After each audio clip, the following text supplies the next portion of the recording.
ఏమండి నారాయణ గారు, మీరు నిన్న ఒక మాట కూడా అన్నారు, ప్రజలకు అవకాశం ఇస్తారు, బాగా పనిచేస్తే మరొకసారి అవకాశం ఇస్తారు అని.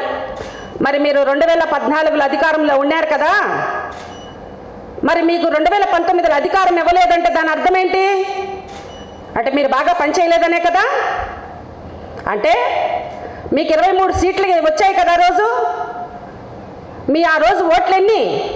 ఈ రాష్ట్ర ప్రజలు మీకు ఇచ్చిన ఓట్లెన్ని? మాకు ఇప్పుడు ఇచ్చిన ఓట్లెన్నో తెలుసా? ఓడిపోయారని మీరు మాట్లాడుతున్నారు, ప్రజల్ని మోసం చేసి అధికారంలోకి వచ్చారు అని మేము మాట్లాడుతున్నాం. ఏమంటారు నారాయణ సార్? ఆ రోజు మీ 23 మంది 5 మంది ఎక్కడ కూడా దూరంగానే వ్యవహరించారు మీకు. నిన్న మా నాయకుడు జగన్మోహన్ రెడ్డి గారు అన్నారు, మనం కానీ సరేననుంటే ఇంకొక 10 మంది కూడా మన చెంతకొచ్చి కూర్చునేసి ఉండేవాళ్ళు అని. అంటే 10 ఒక 5 15 పోతే 23లో ఇంకా మీకు ఎన్ని మిగిలి ఉండేవి నారాయణ సార్? మీకు ప్రతిపక్ష హోదా మీకు 8 మంది ఉన్నా 9 మంది ఉన్నా మా నాయకుడు జగన్మోహన్ రెడ్డి గారు ఇవ్వదలుచుకొని, మీకు ప్రతిపక్ష హోదా ఆ రోజు ఇవ్వదలుచుకొని 151 సీట్లతో అధికారంలో కూర్చున్న మగాడు మా జగన్మోహన్ రెడ్డి గారు ఆ రోజు మీకు ప్రతిపక్ష హోదా ఇచ్చారు. కను సైగ చేస్తుంటే మీ పక్కన ఉన్న వాళ్ళు 3/4 మంది మా జగన్మోహన్ రెడ్డి గారికి సరెండర్ అయిపోయింది ఆ రోజు.